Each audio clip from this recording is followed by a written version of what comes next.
વલસાડથી પ્રાપ્ત થઈ રહ્યા છે। વલસાડના નારગોલમાં બાળકોનું ભવિષ્ય અંધારામાં છે। ફરજ પરના શિક્ષક ભણાવવાને બદલે મીઠી નીંદરની મજા માણી રહ્યા છે તેવા દ્રશ્યો પણ સામે આવ્યા છે। નવા તળાવ ફળિયાની પ્રાથમિક શાળામાં બાળકો રામ ભરોસે ભણી રહ્યા છે।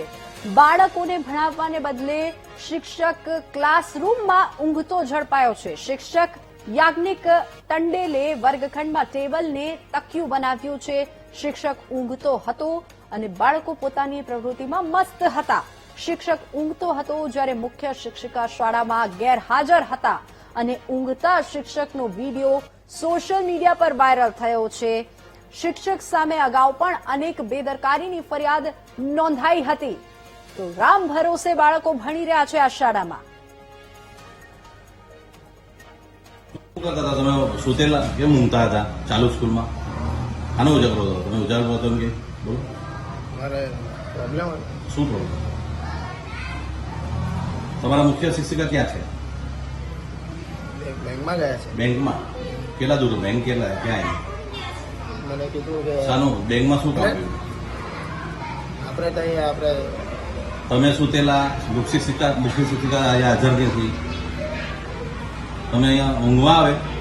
આ બાળકોને ભણવાનું હોય કે પછી ઊંઘવાનું હોય તમારે? લેસન આપ્યું છે અને મેં શું કીધું લેસન આવ્યું? તમારા બાળકોને ભણાવતો તો નથી ખબર, તમે બાળકો ભણતા લેસન હોય આપ્યું છે ને છોકરાઓને કીધું હતું લેસન એટલે ઊંઘવાનું, તમે ઉઈ જવાનું પછી લેસન આપ્યું આ નહીં ચાલે ભાઈ ના। ટેબલ ઉપર સુતેલા હતા, સ્ટાફ કોઈ ત્યાં હાજર દેખાતો નહીં હતો, તેમજ બાળકો પોતાના રીતે ગમે તેમ રમતા હતા।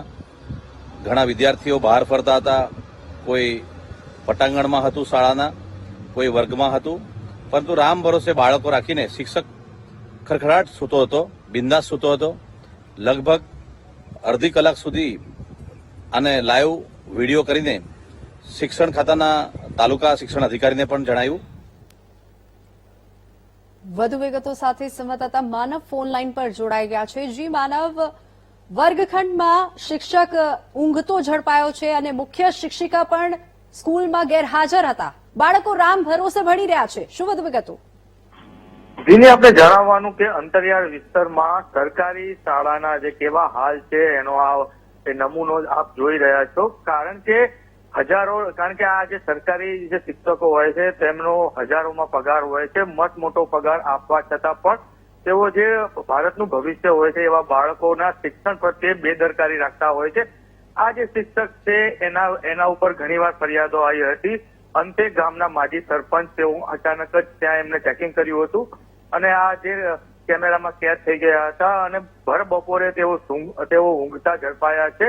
આ વલસાડ જિલ્લામાં એક શાળા નથી જો એસી ઓફિસમાં બેસતા અધિકારીઓ આવી રીતે છાસવારે જો રેડ પાડે તો આવા શિક્ષકો મળી જાય તેવી શક્યતાઓ છે। ત્યારે વલસાડ જિલ્લા શિક્ષણ વિભાગ આ મામલે ગંભીર બને અને આવા જે ગુલ્લીબાજ શિક્ષકો છે તેમના ઉપર કડક કાયદાકીય પાઠ ભણાવે તે ખૂબ જરૂરી છે। તો જ જે બાળકો છે તેમને સારું શિક્ષણ મળશે। જી વિનય। જી માનવ, આભાર સમગ્ર માહિતી બદલ।